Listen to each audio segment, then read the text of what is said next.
you living in London or Los Angeles or wherever you are, he actually stayed in Tehran and he fought for what he believed in, and he organized people for what he believed in, and he was willing to die for what he believed in. What are you willing to die for?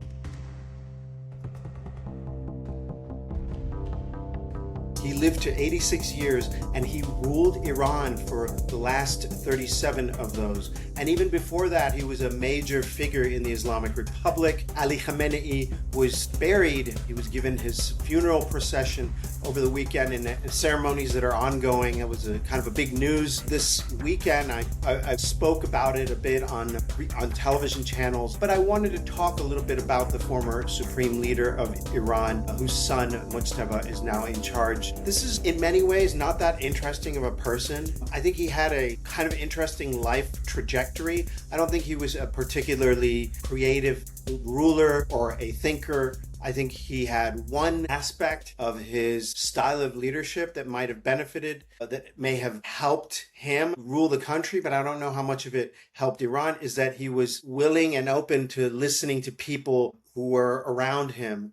And he, at various points in his life, I don't want to call it a career because it was something more than that, and in some ways something less than that. His role as supreme leader of the country for that 37 years, he talked to people and he seemed to surround himself with not complete idiots. I'm Borzou Deragahi. This is my podcast. It's called Badlands. You can subscribe at borzou.substack.com to get the full edition of this podcast and newsletter and get all my content. And if you want to help out by paying for a subscription, that would be awesome. I'm also on YouTube and Spotify and Apple Podcasts. Born into a clerical family in the city of Mashhad, and he grew up apparently not that wealthy, but he had many brothers and sisters, and a few of them went on as well to prominent positions and in the Islamic Republic and in the constellation of political groups around the Islamic Republic. And one of his brothers became the editor of a reformist newspaper. Like, they were politically at odds, even though they were both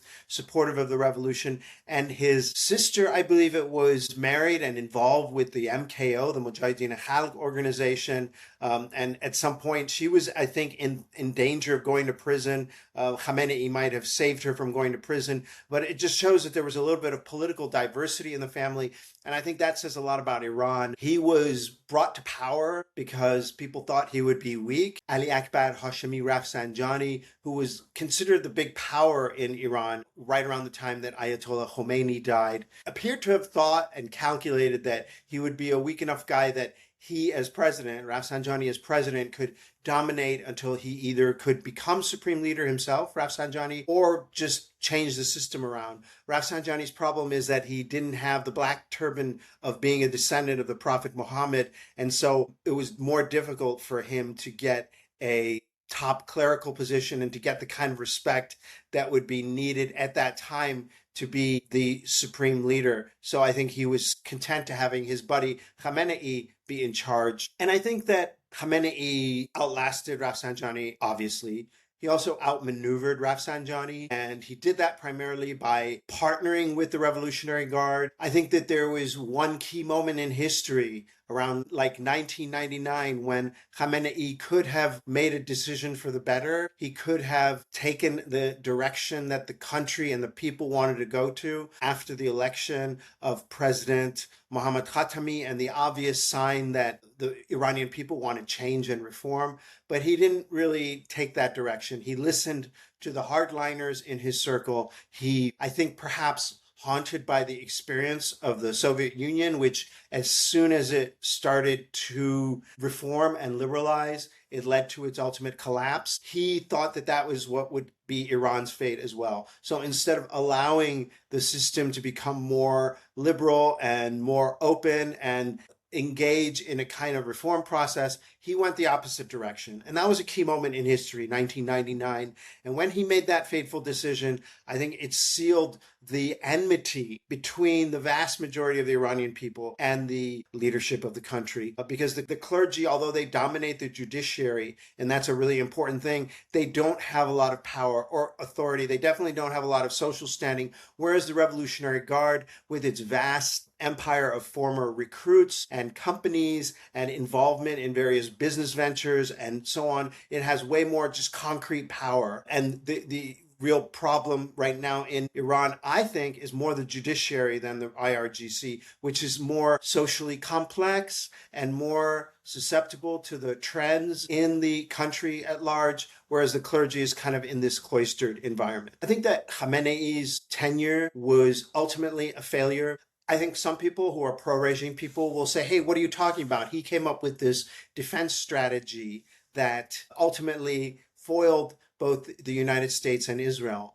But I think that he wouldn't have needed any kind of defense strategy if the country had just gone in a very different direction, if he had perhaps not allowed the country to be caught up in this competition between Israel and Saudi Arabia and this sort of wider game, if he had pursued a less confrontational policy with regard to the West and had not allowed so much anti-American rhetoric that was weaponized by neoconservatives in Washington to bring about this war. So the best defense strategy is to convince other countries that you're not a threat. And the Islamic Republic has not managed to do that. As a matter of fact, at every single point, it has managed to try to convince countries that it's a threat and publicly to do so without necessarily having the equipment to back it up. Ultimately, it wasn't the missile program or the nuclear program or Iran's drone program that got the United States to sue for peace, essentially, with Iran. Although those helped,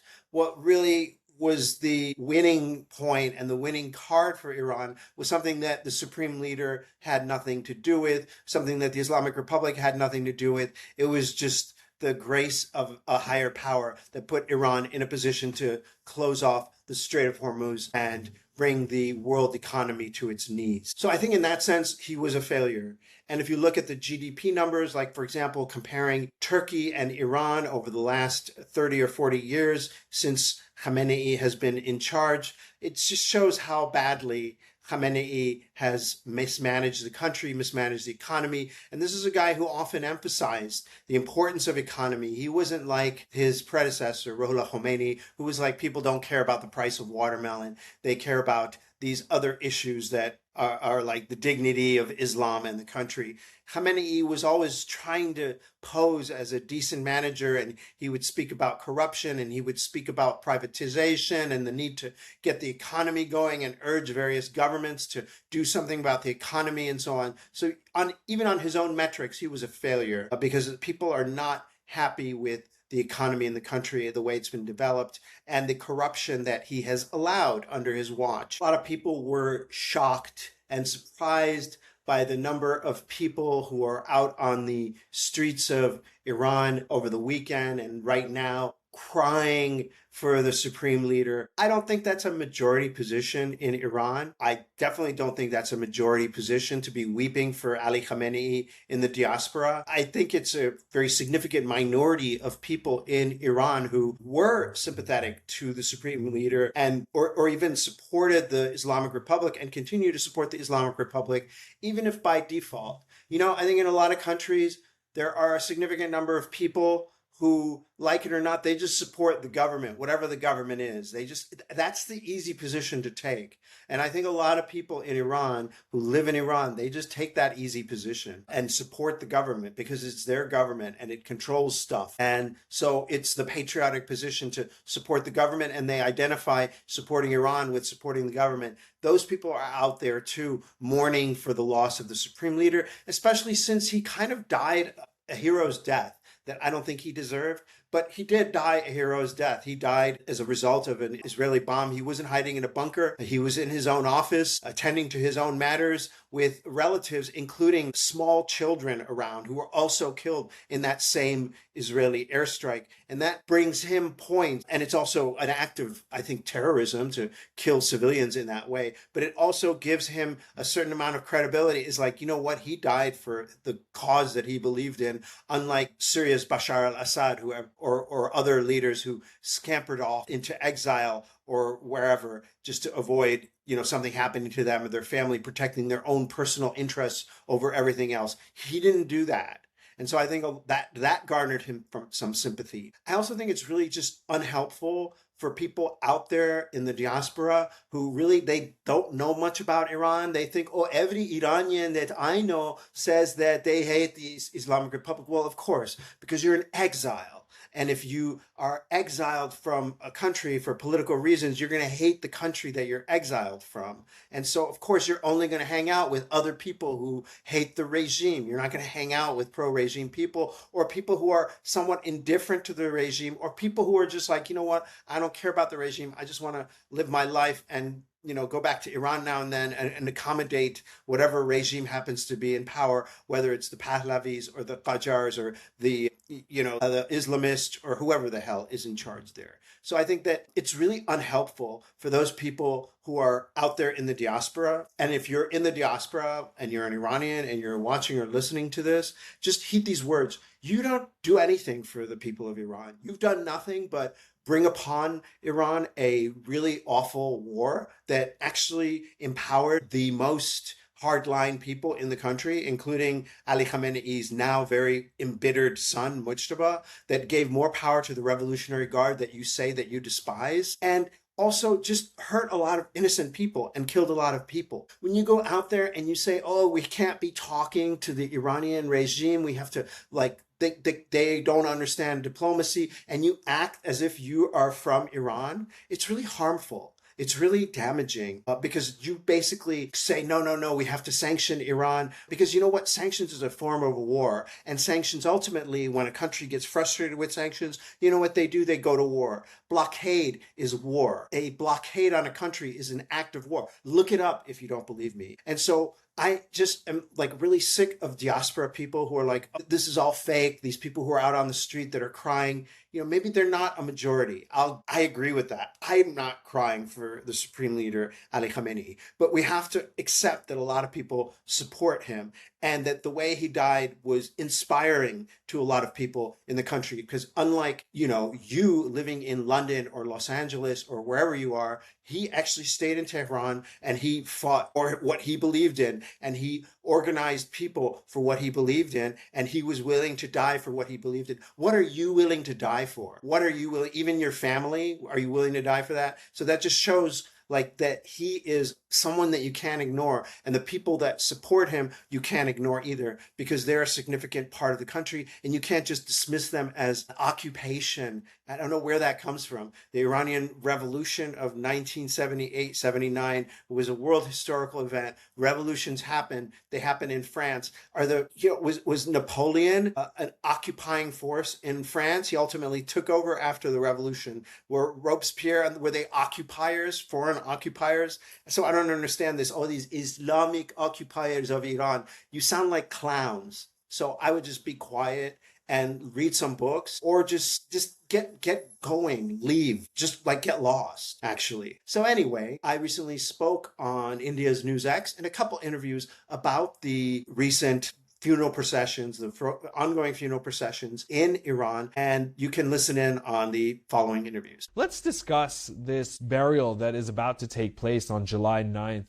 What more can you tell us about whether this essentially puts more impact and significance on the MOU to find a resolution? Of course, now that the Supreme Leader will be essentially buried soon, does it put more importance on a resolution that can be found within whatever time we have left as far as these 60 days are concerned? Tell us more. I don't think it will have that much of an impact on the negotiations with the United States. I think that there are certain numbers of people, large numbers of people in Iran, although perhaps not a majority and not even near a majority, who were fans of the former Supreme Leader and who believed in Iran's system, Velayat Faqih. But I don't think that those numbers and the pressure on the regime to either go with the deal or not go with the deal will change because of this funeral. There might be some whipping up of nationalist or Islamist sentiment caused by this, but I think it'll be very marginal. I think that in many ways, Iran has already rapidly moved on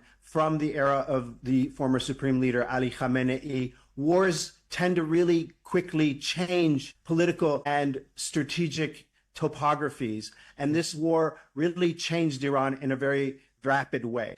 Do you believe that when it comes down to the U.S., that President Donald Trump still wants that? Does this news essentially change the sentiment as far as Iran trying to find new leaders that may be more secure and, of course, try to lead Iran into a new direction? Rashan, it's not totally clear yet what direction the country is going. I don't even think the new leadership knows how they're going to take it. It does appear that the Revolutionary Guard versus the clerics have even more power. They were already on the ascendance. And they appear, for example, less concerned about social and cultural matters, like, for example, women's dress and the conduct and activities of youth.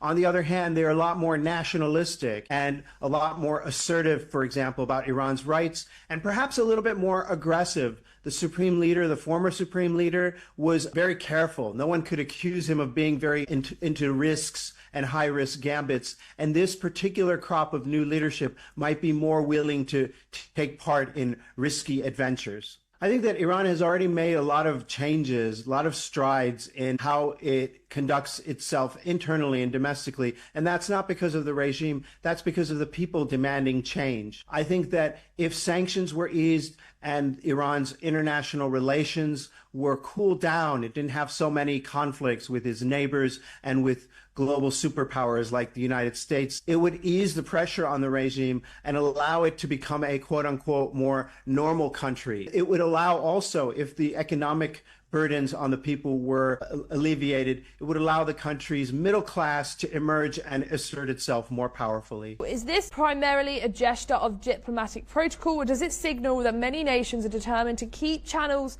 of engagement with Iran open despite ongoing tensions? Well, I think it's definitely both. I think that there is a diplomatic protocol involved here. Look, a man died, no matter what the political differences may have been. And as for the countries that you mentioned that are sending high-level delegations, those include Russia, Georgia, Armenia, China, even India. These are countries that have solid interests in maintaining relations with Iran, especially after the recent events and the control that Iran exerted over the Strait of Hormuz and what kind of economic power that gave the Islamic Republic. That Iran is basically not a country that you can ignore at this point. Even the United States is negotiating with it. So at this point, many other countries around the world will want to maintain cordial ties at the minimum. The funeral is taking place under a fragile ceasefire and heightened security after months of conflict. Could this week-long commemoration become a pivotal moment for regional diplomacy, or does it risk becoming another flashpoint in the Iran-US-Israel confrontation, do you think? I don't think so. I think that the heavy presence of civilians as well as diplomatic figures precludes any kind of attack on a funeral. I mean, it's a funeral. You'd have to be really insane to attack it from the air with Tomahawk missiles or with a fighter jet. That's just not the way the world is happening unless you're an actual terrorist organization. So I think that will not happen. And as far as any impact from this funeral, Iran has already moved on from the death of Ali Khamenei. It happened on February 28th. That's months ago at this point. The country's leadership, the new leadership, has already asserted itself. The country's already deep into the post-Khamenei era with his son in charge, yes, but also a new crop of leaders. So I think that whatever seismic change was going to happen in Iran has already happened. The countries, including India, Pakistan, China, Russia and Turkey and others, are sending high-level delegation. What message does such a broad participation send about Iran's continued strategic relevance in regional and global geopolitics? Well, it has continued relevance, and it has, as a matter of fact, increased relevance, and countries want to maintain their good ties with it. But I'll also say that if the supreme leader had just died of natural causes and not as a result of an Israeli airstrike, and there was a funeral procession with him, those countries that you mentioned, Turkey, Russia, China, those kind of huge Eurasian powers, they would have also, just the same as they have now, sent pretty high-level delegations, because these are countries for whom Iran is important and for whom Iran considers them important as well. Iranian authorities are portraying the funeral as one of the largest public gathering in the country's modern history. Is Tehran seeking to project a national unity and resilience after the recent conflict, both to its domestic audience and the international community itself? As also very good to note, we haven't seen the new supreme leader since he's taken over from his father. We haven't seen him. We've barely heard him. If we have heard him, it's on news channels, etc. But we haven't seen a thing. Do you think now's the time that the world will get to see? I think that's a really hard question to answer. I don't know. And, I speculate that the reason why they delayed the funerals for so long was to perhaps see if he would recover from his wounds enough so that he could appear in public. Apparently not. But also, I think there's also a security concern. They're quite worried that if he does appear in public, the Israelis and perhaps the Americans would be able to track him and locate him. And later on, if they needed to target him, I think that's a concern as well. But it's really strange. As for projecting national unity, I think that the regime could try to project national unity. Polling data and election results suggest that 20 to 25% of the Iranian people, maybe even a little bit less, support the Islamic Republic and supported our diehard supporters and are possibly grieving Khamenei. But I think there's a majority of people in the country who really resent Khamenei and what he did to the country and for the country over the decades of his rule. And I think that a lot of people in Iran are not at these parades and funeral ceremonies. They're at home, kind of angry, grumbling at this huge display all over the country. Hey, thank you so much. I'm Borzu Dergahi. This is my podcast. Sorry, I'm not in my normal place. I'm in Paris for the next week, and then I'm going to the United States. But anyway, you can subscribe to my podcast at borzu.substack.com. I'm also available on Apple Podcasts and on YouTube and Spotify.